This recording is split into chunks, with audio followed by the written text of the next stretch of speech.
True Light Network. Truly beyond truth.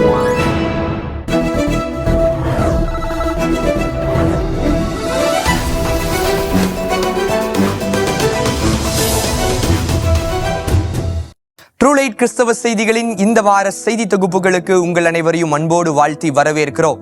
கடந்த வாரம் இந்திய தேசத்துல சுவிசேஷம் எப்படியாக அறிவிக்கப்பட்டது என்று இந்திய தேசத்தை மையமாக வைத்து கிறிஸ்தவ செய்திகளும் கிறிஸ்தவ தகவல்களும் உங்களுக்காக தொகுக்கப்பட்டிருந்தது.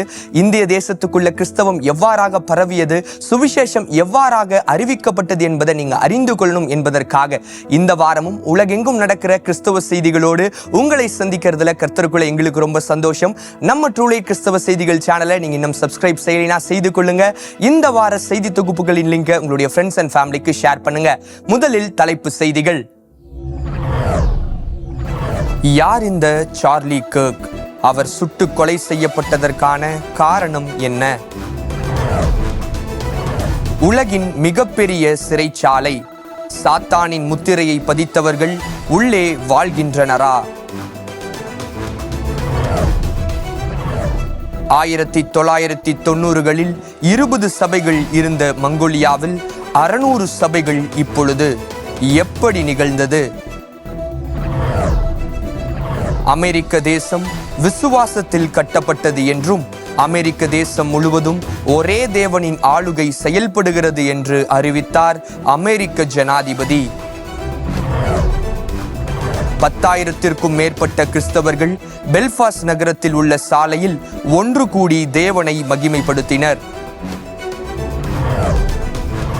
நேபாள் தேசத்தில் நடைபெற்று வரும் உள்நாட்டு கலவரம், ஜென்சி இளைஞர்கள் மத்தியில் பெருகி வரும் விழிப்புணர்வு, கிறிஸ்தவர்களின் நிலை என்ன? லைட் ஆஃப் த வேர்ல்ட் என்ற கிறிஸ்தவ சிறுவர்களுக்கான திரைப்படம் பற்றிய ஒரு சிறப்பு தொகுப்பு. உலகம் முழுவதும் நடைபெறும் கடைசி கால எழுப்புதலின் சம்பவங்கள் என்ன? அந்தி கிறிஸ்துவின் வருகைக்கு முன்பு நடைபெறும் அற்புதமான காரியங்கள் என்ன? இந்த வாரம் ஆழ்வார் பாட்டியம்மா கூறும் அறிவுரை என்ன? ஆபத்தில் உதவி செய்பவர் யார் என்பதை வேதத்தின் அடிப்படையில் கூறுகின்றார்கள். இனி விரிவான செய்திகள். அமெரிக்க தேசத்தின் பிரபல சுவிசேஷகராகிய சார்லி கர்க் அவர்களுடைய மரணம் எவ்வாறாக நிகழ்ந்தது? மாணவர்கள் மத்தியில சுவிசேஷத்தை வைராக்கியமா அறிவித்துக் கொண்டிருந்த அவருக்கு ஏற்பட்ட காரியம் என்ன? அவர் சுட்டுக் கொல்லப்பட்டதான நோக்கம் என்ன என்பதை குறித்து விவரிக்கிறது இந்த செய்தி தொகுப்பு. அமெரிக்க அதிபர் டொனால்ட் ட்ரம்ப் அவர்களுக்கு மிக நெருக்கமானவர் இந்த சார்லி கர்க் ஆவர். 32 வயதேயான சார்லி கர்க் அமெரிக்காவை சார்ந்த சுவிசேஷகர். அமெரிக்காவின் உட்டாவில் உள்ள ஒரு பல்கலைக்கழகத்தில் உரை நிகழ்த்தி கொண்டிருந்த போதே அவர் சுட்டுக் கொல்லப்பட்டார். சார்லி கர்க் தைரியமாக கர்த்தருடைய வார்த்தையை மாணவர்கள் மத்தியிலும் பொதுஜன மக்கள் மத்தியிலும் போதித்தார். And I love this. In the beginning, God created the heavens and the earth. This right here should give us all comfort that there are things that we cannot do. There are things that are above our ability to understand and comprehend. அவர் அமெரிக்க மக்களின் பாவங்களை துணிச்சலுடன் கண்டனம் செய்தார். அமெரிக்க மக்கள் கடவுளின் நீதியான தீர்ப்பை எதிர்கொள்ள வேண்டும் என்று எச்சரித்தார். சார்லி கர்க் விவாகரத்து மற்றும் ஒரே பாலின திருமணங்களை கடுமையாக எதிர்த்தார். கருக்கலைப்பு என்பது கர்த்தருக்கு பிடிக்காத ஒன்று என்று அவர் சுட்டிக்காட்டினார். பல்கலைக்கழக மாணவர்களிடையே டர்னிங் பாயிண்ட் USA என்ற இயக்கத்தை நிறுவி மாணவர்கள் மத்தியில் ஒரு மறுமலர்ச்சியை ஏற்படுத்தினார். அவர் தைரியமாக நற்செய்தியை பிரசங்கித்தார் என்பதும் குறிப்பிடத்தக்கது. இஸ்ரேல் தேசத்தை வெளிப்படையாக ஆதரித்தார். Give me the facts. Kids, do Muslim lives matter, Charlie? Of course they do. Do they matter? Yes, every so life. Why do you support sending $3 billion in aid to Israel to fund this? Well, I actually support more than that. ஒரு பக்கம் Charlie கர்க்கின் அறிவாற்றலால் மாணவர்கள் பெரிய அளவில் இயேசுவண்டை ஈர்க்கப்பட்டாலும் Charlie கர்க்கை வெறுத்தவர்களும் பெருகினார்கள். ஜனாதிபதி Trump மற்றும் துணை ஜனாதிபதி JD Vance இவர்கள் இருவருடைய பேராதரவினால் பிரபலமாக்கி கொண்டிருந்த சார்லி கர்க்கை கொலை செய்ய 22 வயது வாலிபன் டைலர் ராபின்சன் அமெரிக்காவின் கருப்பு தினமான செப்டம்பர் 11ஆம் தேதியை நினைவில் கொண்டு அந்த உட்டா பல்கலைக்கழகத்தின் கட்டிடத்தின் கூரை பகுதியிலிருந்து சார்லி கர்க்கை துல்லியமாக கழுத்து பகுதியில் சுட்டு கொன்றான். இவனுக்கு பின்னால் ஒரு கூட்டத்தினர் செயல்பட்டதை FBI வெளிப்படுத்தியுள்ளது. சார்லி கர்க்கை சுட்டு கொன்ற ராபின்சன் ஒரு LGBTQ ஆதரவாளர். LGBTQ சமூகத்தினருக்கு எதிராக சார்லி கர்க் அடிக்கடி வேதத்தின் அடிப்படையில் எதிர்ப்பு தெரிவித்து வந்ததால் ராபின்சன் சார்லியை கொலை செய்ய திட்டமிட்டான். ராபின்சன் ஒரே பாலினத்தை சேர்ந்த தன்னுடைய ஆண் நண்பரோடு திருநங்கையாக மாறிக்கொண்டிருப்பவரோடு உறவில் உள்ளார் என்பது குறிப்பிடத்தக்கது. சார்லி கர்க் அவர்களுக்காக அஞ்சலி செலுத்தியவர்கள், அதுவும் மாணவர்கள் கண்ணீர் வடித்து அவர் வாழ்க்கைக்காக தேவனை துதித்து வருகின்றனர்.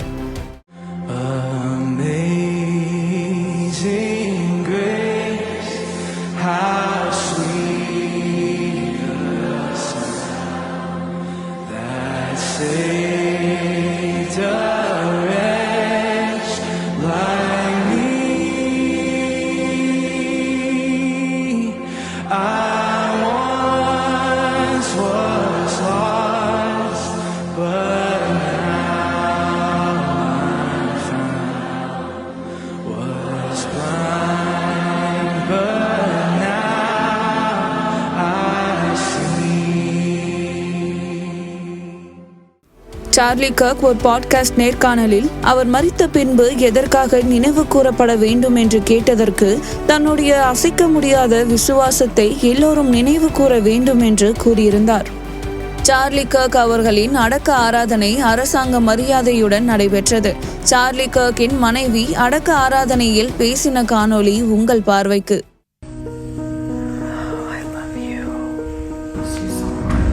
I love you.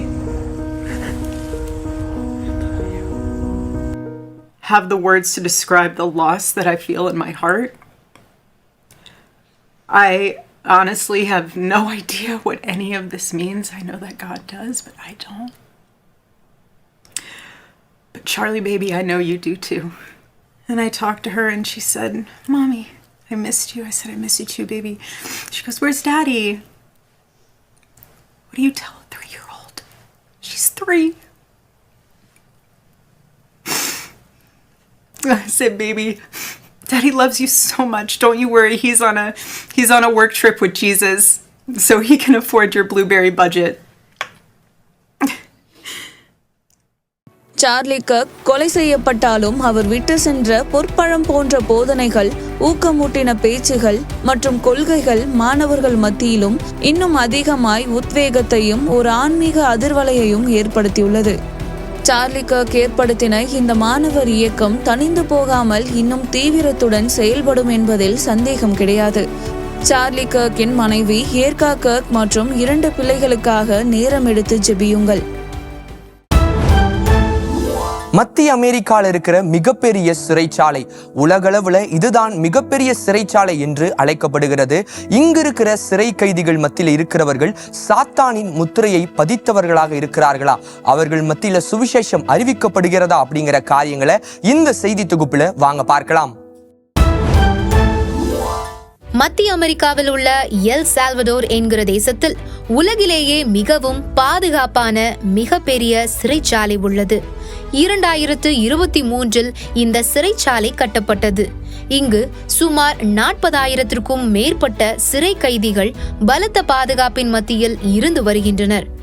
MS-13 மற்றும் பாரியோ 18 என்கிற வன்முறை கும்பலை சார்ந்தவர்கள் இங்கு அடைக்கப்பட்டு உள்ளனர். அங்கு உள்ள சிறை கைதிகள் தங்கள் உடம்பில் வித்தியாசமான முத்திரைகளை பதித்து இருப்பார்கள். அதில் 666 என்கிற முத்திரையும் சில கைதிகள் மேல் பதித்திருக்கும். அவர்கள் கிறிஸ்துவத்தை நாங்கள் எதிர்க்கின்றோம் என்கிற அவர்களுடைய எதிர்ப்பை காட்டுவதற்கு மண்டை ஓடு மற்றும் சிலுவையை தங்கள் உடல்களில் தலைகீழாக பச்சை குத்தி கிறிஸ்தவர்களுக்கு எதிரான வெறுப்பை காட்டுகின்றனர். சிக்கோ சிறைச்சாலை கட்டப்படுவதற்கு முன்பாக மத்திய அமெரிக்காவில் உள்ள அநேக சிறைச்சாலைகளில் உள்ள சிறை கைதிகள் மத்தியில் மிகப்பெரிய எழுப்புதல் நடைபெற்றது. அந்த காணொளிகளில் சிறை கைதிகள் தங்கள் வாழ்க்கையை இயேசு கிறிஸ்துவுக்கு ஒப்புவிப்பதை பார்க்கும்போது நம்முடைய மனதை கலங்க செய்கிறது.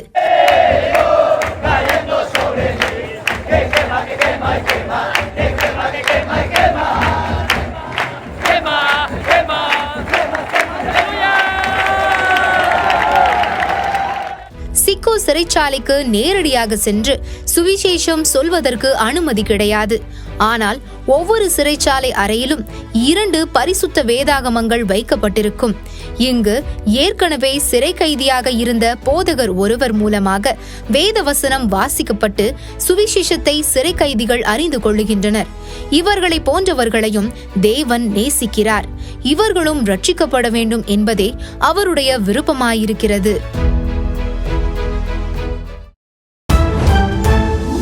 ஒரு பக்கம் கிறிஸ்தவர்களுக்கு விரோதமான வன்முறையின் காரியங்கள் அதிகரித்து கொண்டிருந்தாலும், மறுபுறம் கிறிஸ்தவர்களுக்கான காரியங்கள் எழுப்புதல் அக்கினிய கர்த்தர் தீவிரமா பரவ செய்து கொண்டிருக்கிறாங்க. 1990களில் 20 சபைகள் இருந்த மங்கோலியா தேசத்துல இப்பொழுதும் பல சபைகள் உருவாகி இருக்கு. அங்க கர்த்தர் ஒரு மாபெரும் அசைவை செய்து கொண்டிருக்கிறாங்க. அங்கு நடக்கிற காரியங்களின் செய்தி தொகுப்பு உங்களுக்காக. 1990களில் மங்கோலியாவில் வெறும் 20 திருச்சபைகளே இருந்தது. 1921 1990 வரை மங்கோலியா நாத்திகர்களின் தேசமாக இருந்தது. மத கலாச்சாரங்களை முற்றிலுமாக தடை செய்து வைத்திருந்தனர். சோவியத் யூனியன் வீழ்ச்சிக்கு பிறகு 1990களில் மத சுதந்திரம் கொடுக்கப்பட்டு நற்செய்தியாளர்களுக்கு கதவை திறந்து கொடுத்தனர். 1990களில் வெளி தேசத்தில் உள்ள நற்செய்தியாளர்கள், குறிப்பாக தென்கொரியா, அமெரிக்கா, ஐரோப்பிய கண்டங்களில் இருந்து நற்செய்தியாளர்கள் மங்கோலியாவிற்கு வந்து மருத்துவ வசதி, கல்வி, வேதத்தை கற்றுக் கொடுத்து மற்றும் பொது அறிவையும் கொடுத்தனர். 1990களிலிருந்து சபை மங்கோலியாவில் ஸ்தாபிக்கப்பட தொடங்கியது. 2000 ஆண்டு மங்கோலியா மொழியில் வேதாகம மொழியாக்கம் செய்யப்பட்டு அச்சிடப்பட்டது. அநேக வாலிபர்கள் மத்தியில் எழுப்புதல் தொடங்கியது. அநேக திருச்சபைகள் ஸ்தாபிக்கப்பட்டன. மங்கோலியாவில் உள்ள ஜனங்களுக்கு போதகர் பயிற்சி கொடுத்து அவர்களை ஊழியம் செய்ய மங்கோலியா தேசத்தில் தயார் செய்தனர். அதன் விளைவாக இப்பொழுது 600க்கும் மேற்பட்ட திருச்சபைகள் மங்கோலியா தேசம் முழுவதும் செயல்படுகின்றது. 70 ஆண்டுகளில் மிகப்பெரிய சுவிசேஷ வளர்ச்சியை கண்டது மங்கோலியா. மற்றும் மங்கோலியா தேசத்தில் மந்திர தந்திரங்கள் மற்றும் பில்லி சூனியம் போன்ற இருள் நிறைந்த காரியங்களும் பலமாய் செயல்படுகின்றது. அவைகள் அனைத்தும் சீக்கிரத்தில் தேவன் வேரோடு பிடுங்கி எடுக்க நாம் கர்த்தரிடத்தில் மன்றாடுவோம். அமெரிக்க தேசம் விசுவாசத்தினால கட்டப்பட்டிருக்கிறது என்று அறிக்கையிட்டிருக்கிறார் அமெரிக்க தேச ஜனாதிபதி. அடுத்ததாக வட அயர்லாந்து பகுதியில ஜனங்கள் கூடி ஆண்டவரை ஆராதித்திருக்கிறாங்க. நேபாளில் இருக்கிற ஜென்சி இளைஞர்கள் மத்தியில ஒரு மாபெரும் மாற்றங்கள் நடந்து கொண்டு வருது. இவைகளை குறித்ததான செய்தி தொகுப்புகளை ஒரு இடைவேளைக்கு பிறகு பார்க்கலாம். இணைந்திருங்க ட்ரூ லைட் கிறிஸ்தவ செய்திகளுடன். ஆண்டவர் இயேசு சொல்லுகிறார், இன்றைக்கு உங்களுடைய துக்கம் சந்தோஷமாய் மாறும். நாகர்கோவிலில் இயேசு விடுவிக்கிறார் அற்புத பெருவிழா.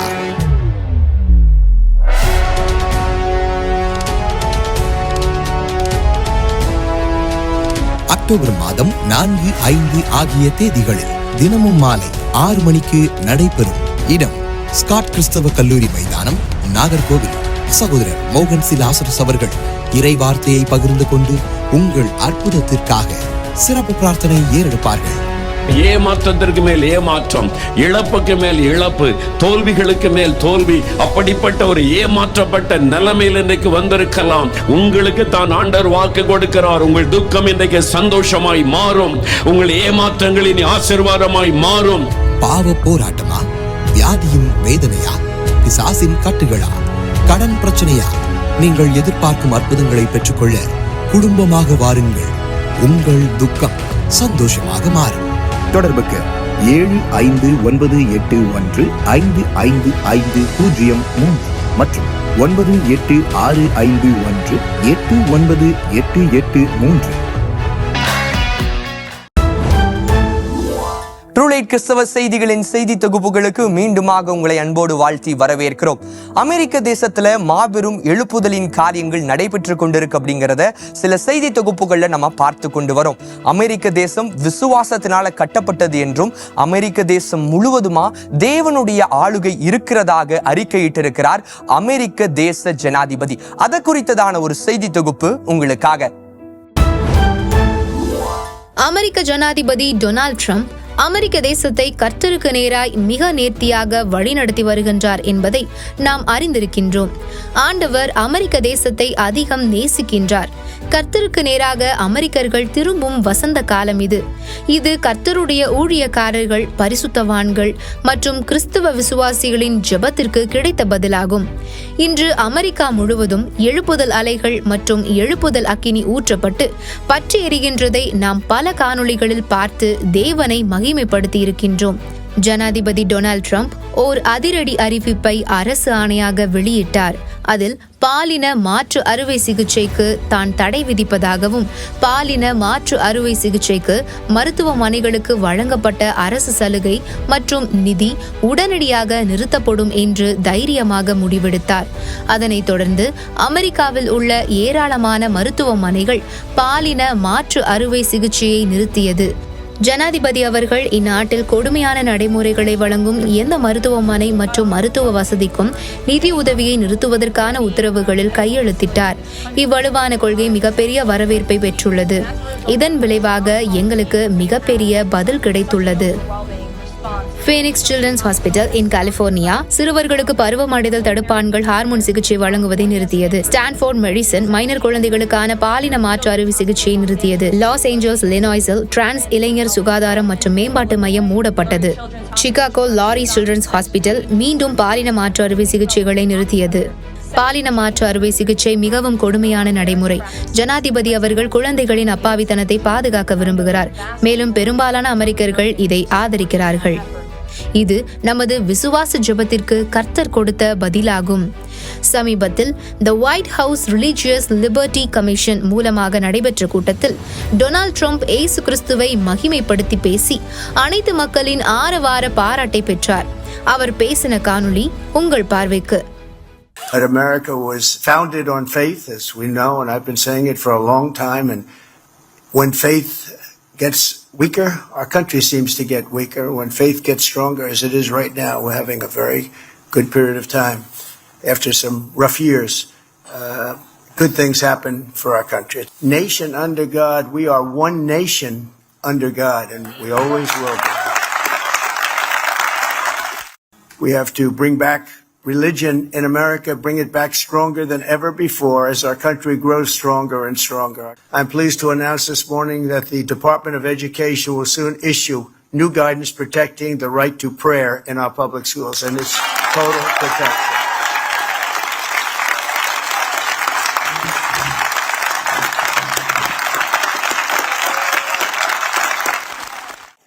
So America has always been a nation that believes in the power of prayer. And we will never apologize for our faith, ever, ever, never, never. We will never surrender our God-given rights. We will defend our liberties, our values, our sovereignty, and we will defend our freedom. அவர் பேசின சாரம்சம் என்னவெனில், அமெரிக்க தேசம் விசுவாசத்தினாலே கட்டப்பட்டதாகும்.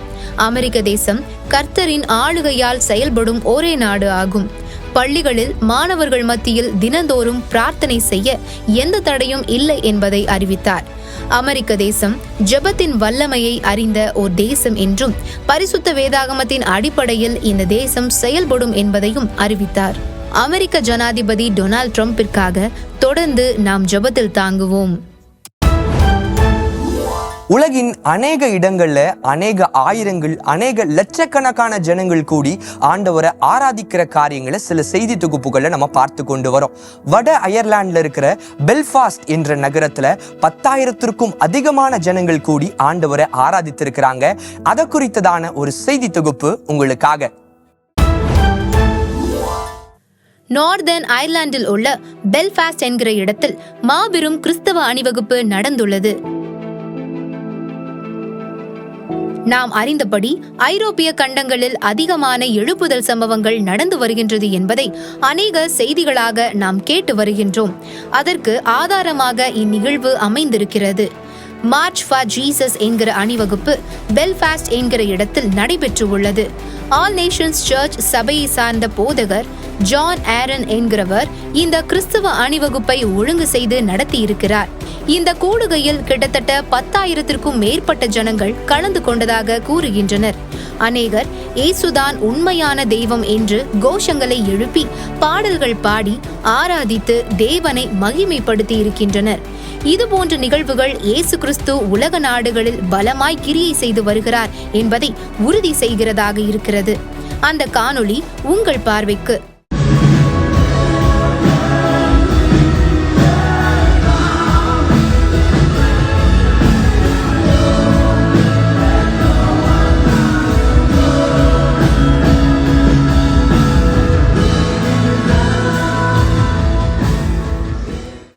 ஐரோப்பிய கண்டங்கள் அனைத்திலும் தேவனுடைய பிரசன்னம் நிரம்பி ஜனங்கள் அனைவரும் இயேசு கிறிஸ்துவை அறிந்து கொள்ள ஜெபிப்போம். ஐரோப்பிய கண்டங்களில் நடந்து கொண்டிருக்கும் எழுப்புதலுக்காகவும் தேவனுக்கு நன்றி செலுத்துவோம். நேபாள் தேசத்துல நடைபெற்று கொண்டிருக்கிற கலவரத்தின் காரியத்தை நம்ம அறிந்திருப்போம். அங்கு என்ன காரியங்கள் நடந்து கொண்டிருக்கிறது, ஜென்ஸ் இளைஞர்கள் எதற்காக போராடினார்கள், அங்கு இருக்கிற கிறிஸ்தவர்களுடைய நிலை என்ன என்பதை குறித்து விவரிக்கிறது இந்த செய்தி தொகுப்பு.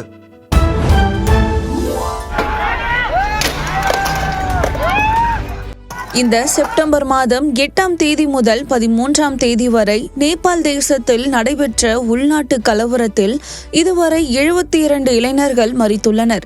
2000-க்கும் அதிகமான பொது ஜனங்களும் காவல்துறையினரும் படுகாயமடைந்து தீவிர சிகிச்சை பெற்று வருகின்றனர்.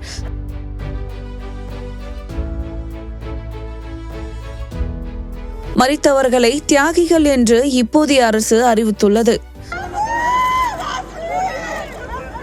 ஜென்சி என்று அழைக்கப்படும் இளைய சமுதாயத்தினர் ஊழலை எதிர்த்து அரசாங்க அதிகாரிகளுக்கு எதிராக நடத்திய போராட்டமே எதிரலைகளை உருவாக்கி இத்தனை உயிர்களை பலி கொண்டது. நேபாளத்தில் அனைத்து சமூக வலைதளங்களும் மூடப்பட்டதால் ஆத்திரமடைந்த ஜென்சி தலைமுறையினர் இந்த போராட்டங்களுக்கு காரணமாயினர் என்று சொல்லலாம். மலையும் மலை சார்ந்த இடங்களான இந்த நேபாள் தேசத்தில் அடிக்கடி இவ்வாறு போராட்டங்கள் நடைபெற்று வருகின்றனர். நேபாள் தேசத்தில் சுமார் 2.97 கோடி ஜனங்கள் வாழ்கின்றனர். இவர்களில் 81% இந்துக்கள், மீதி 8% புத்த மதத்தை பின்பற்றுபவர்களும் 5% முஸ்லிம் மதத்தை பின்பற்றுபவர்களும் நேபாள் தேசத்தில் வாழ்கின்றனர். இதில் 1.76% மக்கள் கிறிஸ்துவர்கள் ஆவார்கள். நேபாள் தேசத்தில் 5 லட்ச கிறிஸ்துவர்கள் அரசாங்க மக்கள் தொகை கணக்கெடுப்பு பதிவில் இருந்தாலும் 30 லட்ச கிறிஸ்துவர்கள் நேபாள் தேசத்தில் இயேசு கிறிஸ்துவை ரகசியமாக ஆராதித்து வருகின்றனர் என பாதுகாக்கப்பட்ட ஆராய்ச்சிகள் கூறுகின்றன. நேபாள் தேசத்தில் 124 மொழி பேசும் மக்கள் உள்ளனர். 1821ஆம் ஆண்டு முதல் நேபாள் தேசத்து மொழிகளில் வேதாகமத்தை மொழிபெயர்ப்பு பணிகள் நடைபெற்று வருகின்றன. 1977 மற்றும் 1997 முழு வேதாகமும் நேபாள் தேசங்களில் அச்சிடப்பட்டது. ஆண்டவருடைய பெரிதான கிருபையினால் இன்று 25 நேபாள் மொழிகளில் வேதாகம பகுதிகள் மொழிபெயர்க்கப்பட்டு விநியோகத்தில் உள்ளது. கர்த்தர் நேபாள் தேசத்தில் சுவிசேஷத்திற்கு திறந்த வாசலை தந்துள்ளார். கிறிஸ்துவ நிகழ்ச்சிகளை வழங்கும் 15 ரேடியோ நிலையங்கள் உள்ளது. ஆனால் கிறிஸ்துவ நிகழ்ச்சிகளை ஒளிபரப்ப தொலைக்காட்சி சேனல்கள் இல்லை. தரமான கிறிஸ்துவ வீடியோ தயாரிப்பு இல்லை. அறுவடை விளைத்து அறுப்புகளுக்காக காத்திருக்கும் நேபாள் தேசத்து மக்களுக்காக ஜெபிப்பீர்களா? நேபாள் தேசத்தில் தீவிரம் ரொம்ப அதிகம். எங்களுக்கு ஹாஸ்டல் ரொம்பவே நல்லா இருந்துச்சு. ஃபுல்லாக ஒரு ஹோம்லி ஃபீலாக இருந்துச்சு. ஏதாவது ஹெல்ப்னா அங்கே இருக்கிற அக்காமாரெல்லாம் இமீடியட்டாக ஓடி வந்து ஹெல்ப் பண்ணுவாங்க. அண்ட் நாங்கள் வீட்டில் சாப்பிட்ற மாதிரி எங்கேயும் எங்களுக்கு ஹெல்த்தியாக வந்து நல்லா சாப்பாடு கொடுத்தாங்க. ஜபம் ப்ளஸ் கிளாஸு இப்படி தான் போயிட்டு இருந்ததை தவிர மற்றபடி எங்களை இந்த உலக பிரகாரமாக வேறு எந்த ஒரு சிந்தனைக்குள்ளேயும் நாங்கள் போகாதபடிக்கு எங்களை இதன் வழியாகவே வழி நடத்தினாங்க. மேலும் விவரங்களுக்கு 919422226662 மின்னஞ்சல் முகவரி digitalmedia@jesusredeems.org. மீண்டுமாக ட்ரூலைட் கிறிஸ்தவ செய்திகளின் செய்தி தொகுப்புகளுக்கு உங்கள் அனைவரையும் அன்போடு வாழ்த்தி வரவேற்கிறோம். உலகளவுல கிறிஸ்தவ சிறுவர்களுக்கான திரைப்படங்கள் அநேகமா சமீப நாட்கள்ல வெளியிடப்பட்டு வருது. லைட் ஆஃப் த வேர்ல்ட் என்கிற கிறிஸ்தவ திரைப்படம் சிறுவர்கள் மத்தியில ஒரு மிகப்பெரிய வரவேற்பு பெற்றிருக்கு. அதை குறித்ததான ஒரு செய்தி தொகுப்பு உங்களுக்காக. சினிமா துறை மூலமாக சுவிசேஷத்தை ஜனங்கள் மத்தியில் அநேகர் கொண்டு சேர்த்து கொண்டிருக்கின்றனர். இயேசு கிறிஸ்துவின் வாழ்க்கை வரலாறு ஜனங்களுக்கு காணொளி வாயிலில் கூறி தேவனை மகிமைப்படுத்தி புறஜாதியினருக்கும் சுவிசேஷத்தை அறிவித்து வருகின்றனர். The chosen, the king of kings போன்ற திரைப்படங்கள் இதற்கு ஒரு முன்னுதாரணமாய் அமைந்திருக்கிறது. இப்பொழுது லைட் ஆஃப் த வேர்ல்ட் என்கிற திரைப்படம் குழந்தைகளுக்காகவும் குடும்பங்களுக்காகவும் கார்ட்டூன் வடிவில் hand-Tran 2D animated feature film என்கிற முறையில் இந்த திரைப்படத்தை உருவாக்கியுள்ளனர். இது செப்டம்பர் 5 அமெரிக்காவில் உள்ள திரையரங்குகளில் வெளியிடப்பட்டிருக்கிறது.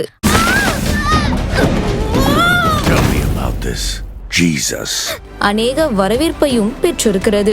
இந்த திரைப்படம் இயேசு கிறிஸ்துவின் ஊழியம், மரணம், உயிர்த்தெழுதல் முப்பரிமாணங்களையும் வர்ணிக்கும் அழகிய படமாக அமைந்திருக்கிறது. இது குழந்தைகளை மட்டுமல்லாமல் வாலிபர்களையும் அதிகமாக கவர்ந்திடும் என்று கூறுகின்றனர். இந்த படத்தின் குழுவினர் இதை இன்னும் 25 மொழிகளில் மொழிபெயர்த்து வெளியிடுவதற்கு திட்டமிட்டு செயல்படுகின்றனர். சுவிசேஷத்தை திரைப்படங்கள் வாயிலாகவும் கூறி வரும் இந்த தலைமுறை கிறிஸ்தவ தயாரிப்பாளர்களை நாம் பாராட்டியே ஆக வேண்டும். உலகளவுல கிறிஸ்தவர்களுக்கு விரோதமான காரியங்கள் அதிகரித்து கொண்டே வருகிற இந்நிலையில மறுபுறம் ஆண்டவர் எழுப்புதலுக்கினிய தீவிரமா பரவ செய்து கொண்டிருக்கிறாங்க. உலகம் முழுவதுமா எழுப்புதலுக்கான காரியங்கள் அநேகமா நடைபெற்று கொண்டிருக்கு. அதை பற்றி விவரிக்கிறது இந்த செய்தி தொகுப்பு. உலகம் முழுவதும் இறுதிகால எழுப்புதல் சம்பவங்கள் தினம்தோறும் நடைபெற்று கொண்டே இருக்கின்றது. உலகின் பல கண்டங்களிலிருந்து எழுப்புதல் செய்திகள் வந்த வண்ணமாகவே உள்ளது. ஒவ்வொரு நாளும் பல லட்சம் மக்கள் உலகமெங்கும் ரட்சிக்கப்பட்டும் தங்கள் விசுவாசத்தை புதுப்பித்துக் கொண்டும் திரளாய் இயேசு அண்டையில் வருகின்றனர். உலக சரித்திரத்தில் இல்லாத அளவு ஜனங்கள் பாவத்தால் உணர்த்தப்பட்டு ஆவியானவரின் ஆளுகைக்கு தங்கள் வாழ்க்கையை அர்ப்பணிக்கின்றனர். அப்படியாக தற்சமயம் உலகமெங்கும் நடைபெற்று வரும் எழுப்புதல் ஆலையின் காணொளி உங்கள் பார்வைக்கு. ஏதோ மிக விசித்திரமான காரியங்கள் உலகத்தில் நடந்து கொண்டிருக்கிறது. இயேசு கிறிஸ்துவின் எழுப்புதல் வெடித்து சிதற ஆரம்பித்து விட்டது. Germany, New Zealand, Italy, London, Korea, Brazil, உலகம் முழுவதுமே இது நடந்து கொண்டிருக்கிறது. இது ஆஸ்திரேலியாவில் நடந்தது.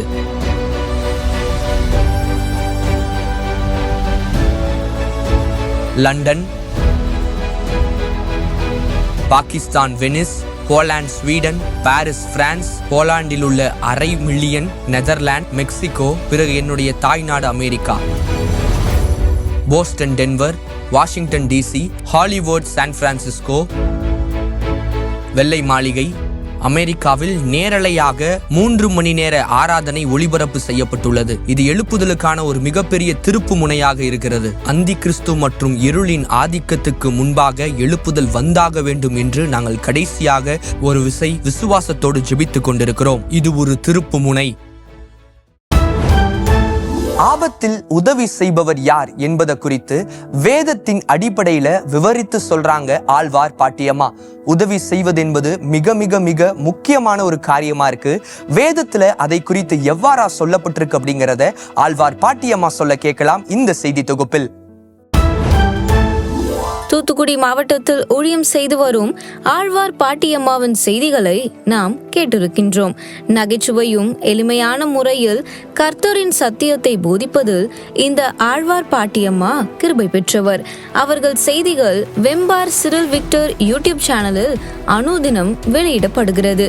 ஆபத்தில் உதவி செய்பவர் யார் என்பதை பற்றி அவர்கள் பேசியுள்ள செய்தியை கேட்டு பயன்பெறுங்கள். சம்பாதிக்க பணத்தை பக்குவமா செலவு பண்ணுங்க. ஒரு நாளைக்கு ஒரு 50 ரூபாயாவது சேமிக்க பழகுங்க. கடன் வாங்குறதுக்கு பயப்படுங்க.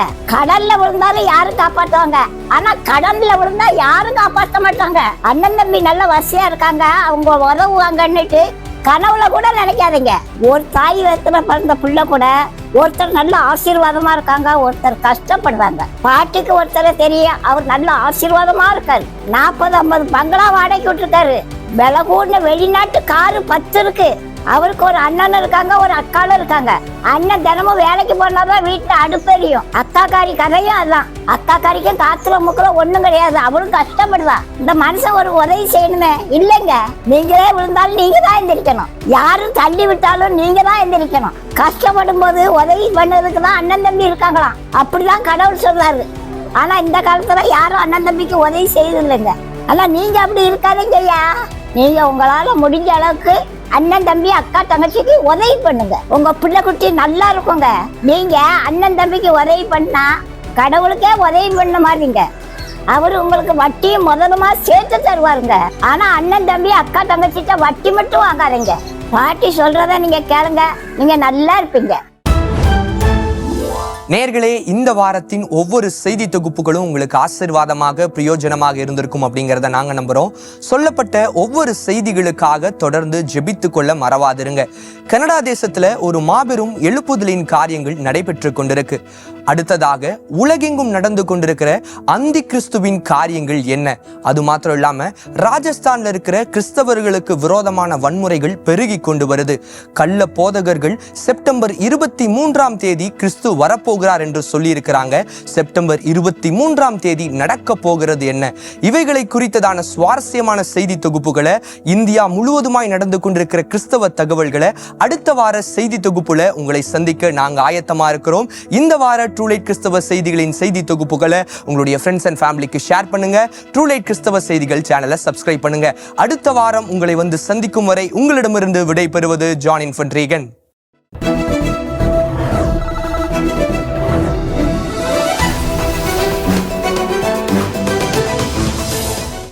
Subscribe to True Light Christian TV and click the bell icon to receive notifications about our new programs and updates.